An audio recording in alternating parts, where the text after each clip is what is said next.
Olá, João, tudo Olá, bem? Miguel. Estamos aqui para falar um bocado sobre a tua exposição que se chama Gepeto e que inaugura no dia 30 de novembro às 10 da noite na Galeria Miguel Nabinho, próxima quinta-feira. Fala-me um bocado de como é que começaram a aparecer estas imagens. Bem, estas imagens foram aparecendo, ou seja, há muitas delas que remetem a outros trabalhos meus, a percursos que tenho feito, em algumas relações que aqui estão. O que é mais característico, digamos assim, delas é que há um processo de tradução numa outra técnica, neste caso concreto da encáustica, não é? Portanto, estas imagens surgiram com essa vontade que eu tinha de fazer pequenos formatos sobre madeira em encáustica, usando imagens que fui criando na altura, mas também referindo a outras que já tinha feito. E muitas vezes os teus trabalhos aparecem por um desejo de se trabalhar com um determinado mídia, com a madeira e com a encáustica, ou há uma coisa mais... Em parte. Claro que não aparecem principalmente por causa disso, mas em parte o facto de estar a utilizar um determinado médium e não outro remete para fazer com que a imagem caminhe para um lado e não outro. Isso é natural. Portanto, há uma influência substancial do médium no tipo de imagem que vai fazer. Mas a imagem, para mim, é uma coisa secundária, não é? O que interessa é, para além da imagem, o espectador sente com os sentidos a olhar o quadro, para além da imagem. Portanto, podia fazer outro tipo de imagem qualquer e as pessoas pensavam na imagem que estavam a ver. Mas aqui não quero que só pensem na imagem que estão a ver, quero também que a sintam ao olhar, quero que os sentidos dele, não diga aprendam, mas estejam em contacto com esse tipo de ver que um determinado médio como a encáustica proporciona. São coisas que não são vistas na maneira como os outros quadros podem ser vistos. Aqui exige uma certa aproximação, é bom tê-lo na mão. Eles são pequenos, pode-se ter na estante, pode ser num cantinho qualquer de casa e não tem essa função decorativa de uma imagem lá ao fundo. Isso é uma questão da dimensão dos quadros. Dimensão dos quadros? Mas o que é que a encáustica te traz? Hã? A dimensão traz-te isso, obrigar as pessoas a A estarem encáustica próximas. traz-me uma coisa muito engraçada que é... Engraçado não agora explicar só o que é encáustica. Sim. A encáustica é outra maneira de fazer. Explicar o que é encáustica. Exatamente, é outra maneira de fazer. Mas quer explicar só o que é encáustica? A encáustica é um meio tradicional, é uma técnica tradicional de pintura que exige que se pinte com pigmentos, cera e a quente. Portanto, o que acontece é que a maneira de pintar o quadro é bastante diferente. A tinta normalmente não arrasta só um bocadinho, dependendo da temperatura, tem de ser uma construção passo a passo, é quase como fazer um brinquedo, é quase como construir Lego. Existe também que se tenha outro tipo de atitudes perante o quadro, pode-se raspar, pode-se fazer incisões, pode-se colocar pinceladas uma por cima, é uma espécie de entre carpintaria, se quiseres, gravura e pintura. Foi daí que veio o nome Gepeto, não é? Porque eu normalmente pinto em pé. Como é que se reflete? Espera, deixa-me acabar só este assunto. Normalmente pinto em pé, não é? E estava no ateliê e vi-me a fazer estes trabalhos sentado numa banca. E depois disse para mim, João, parece o Gepeto, não é? A fazer um brinquedo. E de facto há esta analogia entre brinquedo que se dá a brincar de uma determinada maneira e um quadro que se dá a ver de uma determinada maneira. O miúdo, não é? Pequenino, uma das coisas mais extraordinárias de ver é aquela passagem em que eles não sabem brincar com os brinquedos, brincam, mas não sabem brincar com como aquele brinquedo quer que se brinque. E depois a alegria que eles têm quando percebem como é que o brinquedo quer que se brinque. Eles brincam sempre, mas só quando percebem que há algo exterior deles que exige determinada coisa e eles saem de si, é que ficam todos contentes. Nos quadros acontece a mesma coisa. Ou seja, quando tu percebes como o quadro se dá a ver, o que é que exige do teu olhar, é como se fosse um jogo, é como se fosse um brinquedo. Tu tens de brincar como ele quer que tu brinques, como o quadro tem de ser visto como ele quer que tu o vejas. Isso há sempre um esforço do espectador. O espectador normal que vem às galerias, não faz esse jogo. Vê a imagem, lá está. Não faz o jogo de como é que o quadro se quer dar a ver. E quando o faz, penso eu que fico tão contente como as crianças ficam quando aprendem como um jogo, como um brinquedo, se dá a brincar. É por isso é que eu quis dar esse título muito sério, que para mim é muito sério, fazer brinquedos é muito sério, Gepeto. Tive dúvidas, ou seja, toda a gente vai achar que é uma brincadeira, e depois a pouco a pouco vou pensando, não, isto é um título muito sério, e vai ao ponto, porque esta analogia entre o fazer o brinquedo que se dá a brincar de uma determinada maneira e fazer o quadro que se dá a ver de uma determinada maneira é uma coisa muito, muito importante.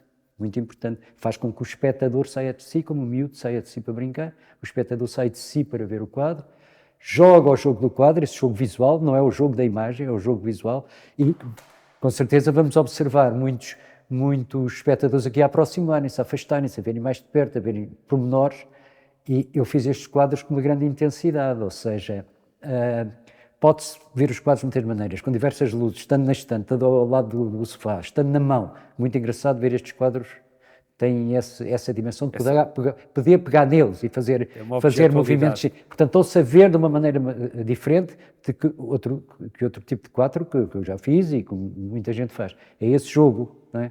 Esse fazer brinquedo que está na origem precisamente da minha ideia a fazer estes quadros. E a minha ideia de fazer estes quadros foi que comecei a fazer alguns e depois vi, não, quero fazer isto e quero continuar a fazer, não é? Porque tem uma espécie de intensidade. A escala aqui é um bocado falsa, parece um quadro pequeno, como se fosse um quadro grande, como se fosse pequeno. Não, não é um quadro grande pequeno, é outro tipo de quadro. O pequeno tem tanta intensidade como um grande. Tem de ser visto de uma forma diferente do que o grande. Não te admires que haja pessoas que, de facto, estes quadros não cumprem estes quadros não cumprem uma função fundamental que é decorar a sala. Não, não cumprem. Isso aí, claramente não cumprem. É para brincar de outra maneira.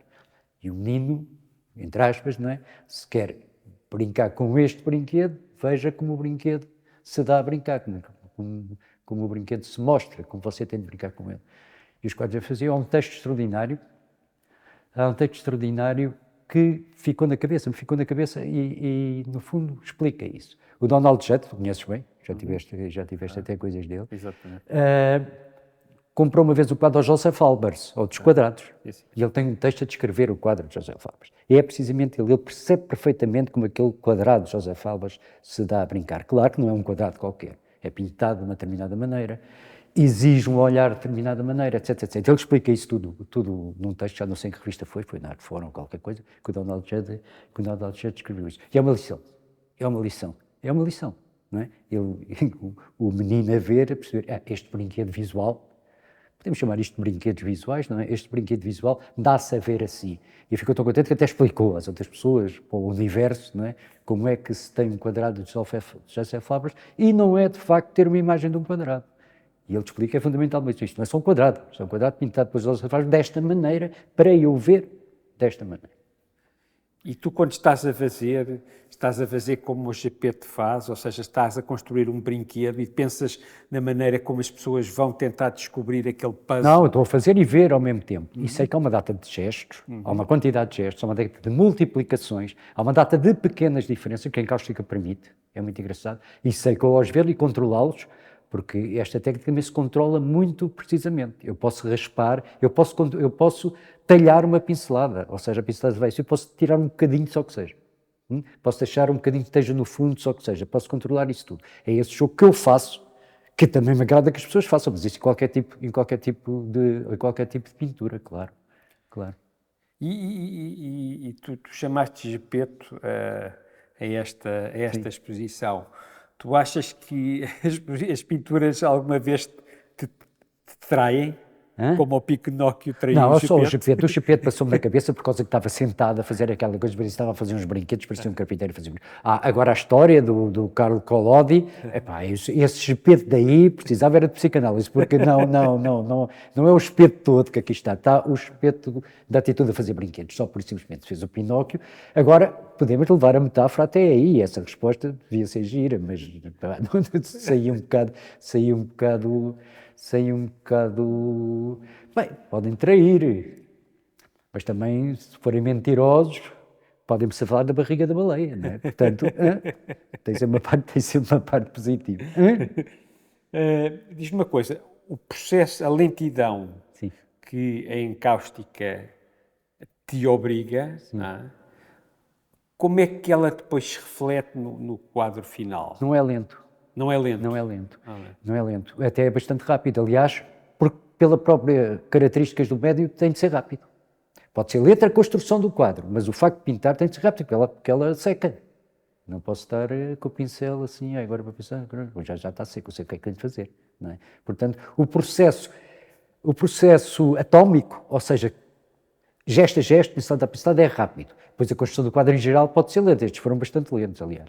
Porque tive de escolher muita coisa, mudar muita coisa, fazer uma série de decisões com várias técnicas, vários meios, que acaba por ser lenta a execução do quadro todo. Mas o ato não é rápido, não é lento. O ato de pintar, depois se for o ato de tirar qualquer coisa, ou de fazer um contorno qualquer, ou fazer uma incisão, não sei o que, isso pode ser lento, mas isso depende muito, de facto, da técnica que estou a usar. Tu continuas a não usar nas tuas imagens nada nem humano, nem que tenha tido a nossa intervenção. Bem, a nossa intervenção pode acontecer. Pode haver uma imagem que tenha qualquer coisa da nossa Estas intervenção. imagens são mentais ou são paisagens que tu vês em fotografia? São paisagens. Mas são coisas que tu vês em fotografias? Não. Uso a base de desenhos e base de trabalhos meus, que se calhar eventualmente já foram baseados em desenho antes, etc. É um vocabulário que eu vou construindo e vou juntando. Sim.